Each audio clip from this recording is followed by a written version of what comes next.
Good afternoon. I'd like to start by welcoming Mrs. Marie de Robillard of Mauritius to the press briefing. She is the spokesperson and advisor to the Deputy Prime Minister and the Foreign Minister of Mauritius. Welcome.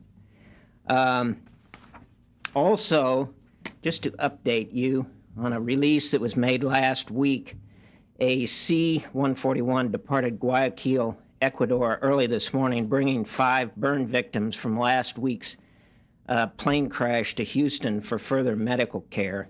You may recall we flew a surgical unit of 25 Air Force medical specialists to Ecuador late last week to provide assistance to victims of the civilian cargo aircraft crash in a residential area of Manta.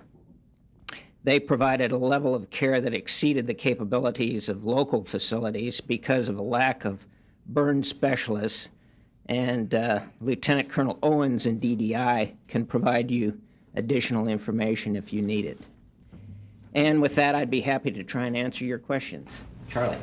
Mike, have the military planners of NATO finished their proposals for a possible I-42 and turned back over to the defense ministers of the NAC? And could you give us any progress report if they haven't? Charlie, they have not completed their work, and I can't give you any kind of a timetable for that. As you know, they are currently considering 4 different options. The first is complete withdrawal of I-4. The second is the deterrent force to prevent outbreak of fighting. The third one is a sustaining force to provide security in Bosnia. And the fourth one is a continuation of the current I-4 mission. And as Secretary Perry indicated in a statement that he made over the weekend, he anticipates that it will be some days to come before that those proposals are presented to the NAC and to the individual nations. What would the process be, Mike, after the NAC looks at them? In the process of having the NAC look at them, the individual countries would also look at them, and then I can't really predict exactly how it works, but my guess is it probably would be done similar to others, which is the silence procedure would follow. And essentially that gives every nation an opportunity to look over the proposals and to react to them. Now, would there be, say, a foreign ministers meeting sometime in November in advance of the one that's already planned for December? Again, I don't think there's been any kind of timetable that's been laid out on this thing. Mark. Will the administration discuss with the Congress some of their proposals once you are evaluating the NAC The recommendations? plan is to consult with Congress on this matter. That's correct. Will that be an open session or would that be in closed session? Don't know at this point.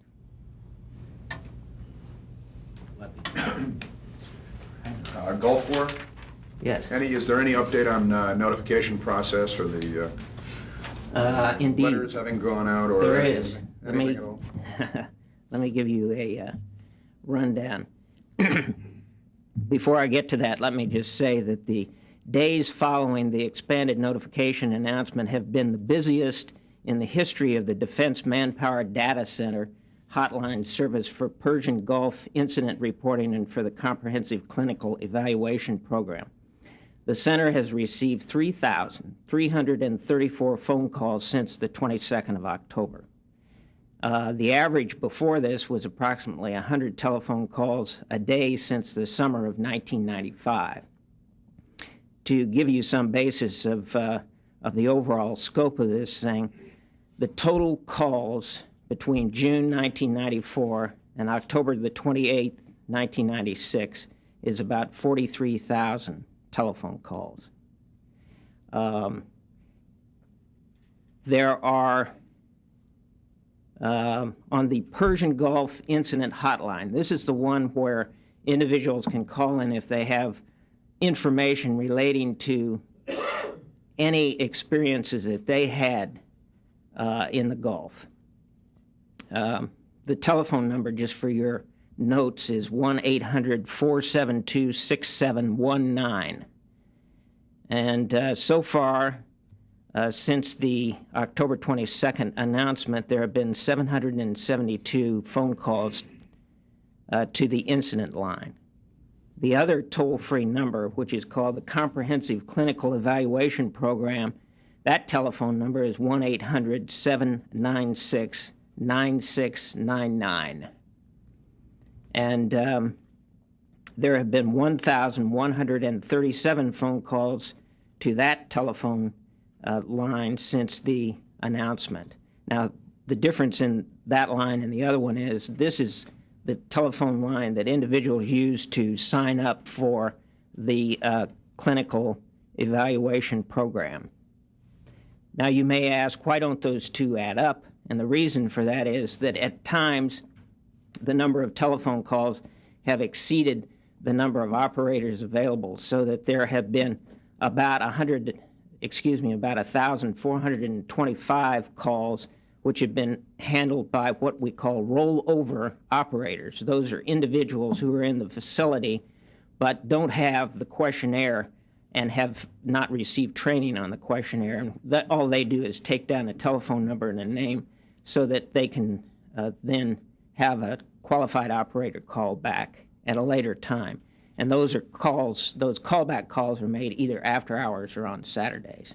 So that program is moving along. Now, with regard to the letters, those letters in their signed and finished form were delivered to the Defense Manpower Data Center last Thursday, the 24th. And they're now in the process of being reproduced and addressed. And let me give you the rundown on what's going to happen with those. The first letter to go out will be mailed to that group of individuals who were assigned to units that were actually involved in the destruction. The total number in that group originally was 1,168. Some of those were not contacted by phone, could not be contacted by phone. They're the ones that are going to get the registered letters. That's 647.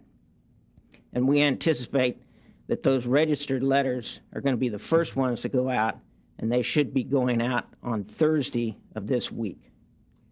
Then there was the group of 20,000.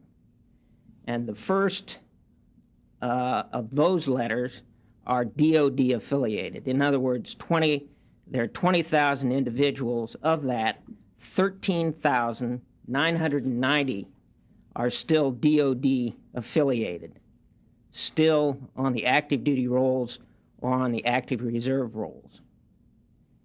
And we anticipate that those letters will go out by the 6th of November. The second group are no longer DoD affiliated, and we're awaiting addresses from the Veterans Administration on those individuals. And they will go out about a week after we receive those addresses. Now, you may recall that for the 20,000, the letter is essentially an advisory that, one, we want to get further information for them, and secondly, that we want them to call into the Comprehensive Clinical Evaluation Program hotline if they need some additional medical treatment. But there is a questionnaire, a written questionnaire, which follows on to the letter. And that questionnaire is being developed now. We will coordinate the questionnaire once all of the questions have been completed with the Veterans Administration, with Health and Human Services, with OMB, and then we'll show it to some people in the academic community. We'll pre-test it sometime during the first week in November to make sure that it does what we expect it to do. And then we anticipate that we will be able to mail out the questionnaires sometime in the early part of December. So that is a rundown with a lot of numbers on where we stand. Steve? Is there any indication whether the 700-odd calls to the incident line have produced any useful information? There have been, I can't cite any specific examples for you at this point, and actually I would have to check with the people over at the investigation team to see if there have been any specific leads that have been uncovered as a result of that, but we'll do that and see if there have been any major developments as a result of that. Is there an estimate of, this may have come out before and I missed it, but is there an estimate of how much was, how many munitions or what sort of volume at Camisea was destroyed? There are two events at Camisea that we're aware of. The first one was on the 4th. The second one was on the 10th. The one on the 4th, we have more information regarding the direction of the wind, which basically was in a northeastern direction, and as a result of that, and because of information that we got from CIA, that one is somewhat less in question. There is, however, the event on the 10th, which occurred in the pit area. And in that one, there were a maximum of 550 pieces of munition which were destroyed. And there was a briefing here last week, a background briefing, in which the briefer went through in considerable detail all of the unknowns regarding that destruction. And the unknowns are as follows. One, we're not certain that that number of munitions were actually destroyed. Secondly, we don't know what the concentration of the sarin or the cyclosarin was at the time of the destruction. And the third thing is we don't know how many munitions were destroyed at a single time. And all of this is important because the